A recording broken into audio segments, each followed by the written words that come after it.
নমস্কার বন্ধুরা, আজকের একটি নতুন ভিডিওতে আপনাদের সকলকে স্বাগত জানাই। সামনে আসতে চলেছে ফাল্গুন মাসের সর্বশেষ একাদশী, পাপমোচনী একাদশী। ফাল্গুন মাসের কৃষ্ণপক্ষের একাদশী তিথিতে এই পাপমোচনী একাদশী ব্রত পালন করা হয়। এই দিন অনেকেই নিষ্ঠা ভরে একাদশী উপবাস পালন করে থাকেন। শাস্ত্রমতে সমস্ত পাপ থেকে মুক্তি পাওয়ার জন্য এই দিন একাদশীর উপবাস করতে হয় এবং সাথে ভগবান বিষ্ণুর পুজো করতে হয়। যদি আপনারা এই দুটি কাজ একসাথে করতে পারেন তাহলে সমস্ত পাপ থেকে মুক্তি পাবেন এবং আপনাদের সমস্ত মনোবাসনা পূর্ণ হবে। তো চলুন বন্ধুরা, আজকের ভিডিওতে আমরা জেনে নেব 2026 সালের পাপমোচনী একাদশী ব্রত কবে পালন করবেন, পঞ্জিকা অনুসারে সঠিক সময়সূচি, পালনের সময় কি রয়েছে, এছাড়া এই ব্রতর মাহাত্ম্য কী, কারা এই ব্রত পালন করতে পারবেন, এই পাপমোচনী একাদশীর তাৎপর্য কি রয়েছে, ব্রত পালনের নিয়ম কি রয়েছে, উপবাস কিভাবে করবেন, পুজো কিভাবে করবেন, ব্রতের নিয়মে কি রয়েছে, সমস্তটাই আমরা আজকের এই ভিডিওতে জেনে নেব। তার সাথে জেনে নেব কি খাওয়া যাবে, কি খাওয়া যাবে না, কি করবেন, কি করবেন না। একাদশী উপবাস করলে সমস্তটাই রয়েছে আজকের ভিডিওতে। তো চলুন বন্ধুরা, দেরি না করে আজকের ভিডিওটি শুরু করা যাক। আমার চ্যানেলে যদি নতুন হয়ে থাকে চ্যানেলটি অবশ্যই সাবস্ক্রাইব করবেন, আর ভিডিওটি যদি ভালো লেগে থাকে ভিডিওটি শেষ পর্যন্ত দেখে তবেই লাইক করবেন। আশা করছি ভিডিওটি আপনাদের জন্য খুবই হেল্পফুল হবে। ভিডিওটির মূল পর্বে যাওয়ার আগে কমেন্টে শ্রী বিষ্ণুর অশেষ কৃপা পেতে লিখুন ওং শ্রী বিষ্ণু হরে কৃষ্ণ। পাপমোচনী শব্দটি দুটি অংশে বিভক্ত, পাপ ও মোচনী, যার অর্থ হলো পাপ মুক্ত। এই একাদশী কেবল উপবাস নয়, বরং অন্তরীণ শুদ্ধিরও একটি উপায়। এই দিনটি আত্মদর্শন এবং ঈশ্বরের কাছে আত্মসমর্পণের সুযোগ প্রদান করে। শাস্ত্রে বলা হয়েছে যে যেই ভক্ত এই দিনে ভগবানের হরিকে পুজো করে, পুজোর সময় তাকে তুলসী পাতা উৎসর্গ করেন এবং দেবতার মূর্তির সামনে প্রদীপ জ্বালান এবং ভক্তি সহকারে মন্ত্র জপ করেন, ভগবান বিষ্ণুর পূজা করেন, তার জীবনের সমস্ত ঝামেলা থেকে সে মুক্তি পায় এবং মোক্ষ লাভ করে। ভগবান বিষ্ণু এবং দেবী লক্ষ্মীর কৃপা পেতে ঘরে সুখ সমৃদ্ধি শান্তি এবং ধার্মিকতা বজায় রাখতে এই ব্রত অবশ্যই পালন করুন এবং এই দিন জপ তপস্যা এবং দান অসীম ফল প্রদান করে। তো চলুন এবার জেনে নেওয়া যাক এই একাদশী তিথি কখন থেকে শুরু হচ্ছে। 14ই মার্চ 19শে ফাল্গুন শনিবার সকাল 8:10 থেকে শুরু হচ্ছে একাদশী তিথি এবং এই একাদশী তিথি সমাপ্ত হবে 15ই মার্চ 30শে ফাল্গুন রবিবার সকাল 9:16। এই পরিস্থিতিতে উদয় তিথি অনুসারে 30শে ফাল্গুন 15ই মার্চ রবিবার এই দিন কিন্তু একাদশীর ব্রতর উপবাস রয়েছে। পুজো পাঠও এই দিনই করবেন। একাদশী পুজো পাঠ অর্থাৎ বিষ্ণু পুজোর করবেন এই দিন। আর এই ব্রতের পরের দিন অর্থাৎ 15ই মার্চ আপনারা একাদশী ব্রত পালন করবেন রবিবার। আর ঠিক তার পরের দিন 16ই মার্চ সোমবার আপনারা একাদশীর পারণ ক্রিয়া করবেন, যেটা সকালবেলা করতে হয়। ওই পারণ অর্থাৎ ব্রত ভঙ্গের কি সময় রয়েছে চলুন জেনে নেওয়া যাক। পরদিন অর্থাৎ 16ই মার্চ সোমবার পারণের সময় রয়েছে পশ্চিমবঙ্গে সকাল 5:45 থেকে শুরু করে 9:43 পর্যন্ত। দিল্লি, বৃন্দাবন, উত্তরপ্রদেশ, মুম্বাই, মহারাষ্ট্র, পুনে, নাগপুর, চেন্নাই, তামিলনাড়ু, ভুবনেশ্বর, ঝাড়খণ্ড সমস্ত জায়গাতেই পারণের সময়সূচি রয়েছে 6:15 থেকে শুরু করে 9:43 মধ্যে।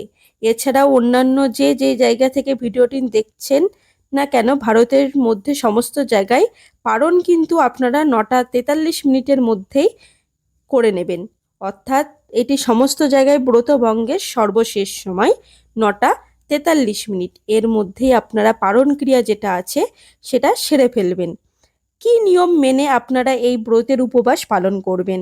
আগের দিন অর্থাৎ পাপমোচনী একাদশী উপবাসের আগের দিন দশমীর রাত্রে শুরু করা উচিত এই উপবাস। অর্থাৎ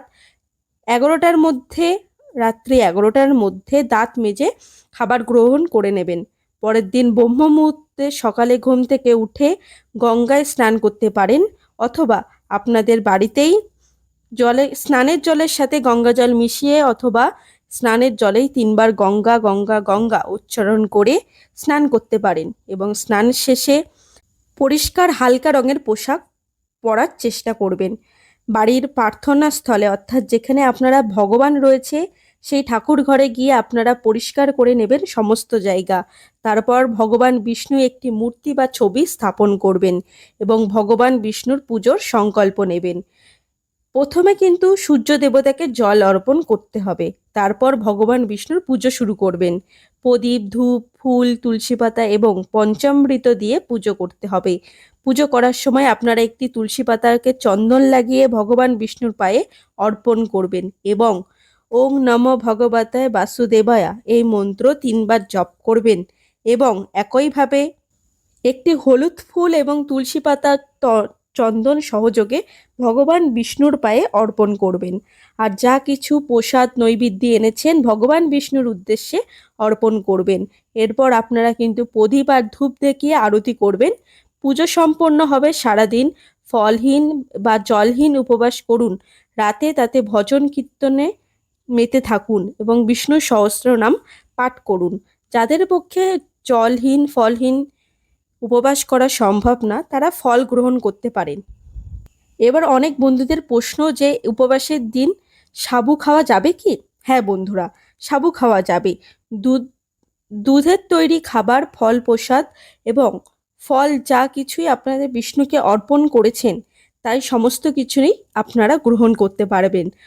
তবে অন্ন গ্রহণ করা চলবে না। দানা শস্য, রবি শস্য জাতীয় যে কোনো খাবার, চাল, ডাল, ওট, চিয়া সিড এই সমস্ত কিছু আপনারা খেতে পারবেন না। পরবর্তীতে আপনারা সবজি খেতে পারেন, যে কোনো আলু, মিষ্টি আলু, রাঙা আলু, কুমড়ো এই সমস্ত সেদ্ধ করে, পেঁপে এই সমস্ত খেতে পারেন। তবে সবুজ শাকসবজি খাওয়া যাবে না। আর আপনাদের এই দিন যে কোনো খাবারে সন্দক লবণ ব্যবহার করবেন। নর্মাল খাবার লবণ ব্যবহার করা যাবে না।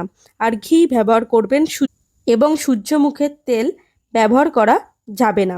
যারা একাদশী উপবাস করেছেন অবশ্যই তুলসী পাতা নিবেদন করবেন ভগবান বিষ্ণুর পায়ে। আর সেই তুলসী পাতা কিন্তু একাদশীর দিন আপনারা তোলা যাবে না। একাদশী তিথিতে তুলসী পাতা তুলবেন না। আপনারা পারলে আগের দিন শুভ দিন দেখে তুলসী পাতা তুলে রাখবেন। সবশেষে জেনে নেওয়া যাক পামমোচি একাদশীর ব্রত কথা। পুরাণে বর্ণিত কাহিনী অনুসারে প্রাচীনকালে চৈত্ররথ নামে এক বন ছিল।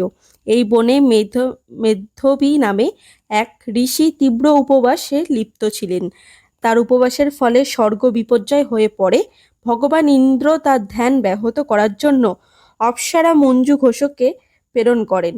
প্রলোভনের প্রভাবে ঋষির ধ্যান ব্যাহত হয় এবং তিনি বছরের পর বছর ধরে পার্থিব আকর্ষণে জড়িয়ে পড়েন।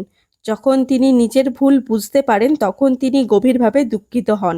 পাপ থেকে মুক্তির উপায় খুঁজতে শুরু করেন। এরপর দেবর্ষি নারদ তাকে পাপমোচনী একাদশীর উপবাস পালন করার পরামর্শ দেন। সঠিকভাবে উপবাস পালন এবং ভগবান নারায়ণের উপাসনা করে বুদ্ধিমান ঋষি তার আধ্যাত্মিক শক্তি ফিরে পান এবং তার পাপ থেকে তিনি মুক্তি পান। এরপর থেকেই এই পাপমোচনী একাদশী ব্রতের মাহাত্ম্যের দিকে দিকে ছড়িয়ে পড়ে। সারা বিশ্বে সকল মানুষ এই একাদশী ব্রত পালন করা শুরু করে। তো বন্ধুরা, আজকের এই ভিডিও এই পর্যন্তই। আজকের ভিডিও এখানেই শেষ করলাম। যদি ভিডিওটি দেখে আপনি উপকৃত হন বা ভিডিওটি হেল্পফুল মনে হয় তাহলে পরিবারের এবং বন্ধুদের সাথে শেয়ার করতে ভুলবেন না। এই ধরনের ভিডিও আরও পেতে আমার চ্যানেলটিকে সাবস্ক্রাইব করুন। আর যদি ভিডিওটি ভালো লেগে থাকে তাহলে একটা লাইক করবেন। একটা লাইকে আমাদের উৎসাহ আরও বাড়ায় কাজের জন্য। ধন্যবাদ।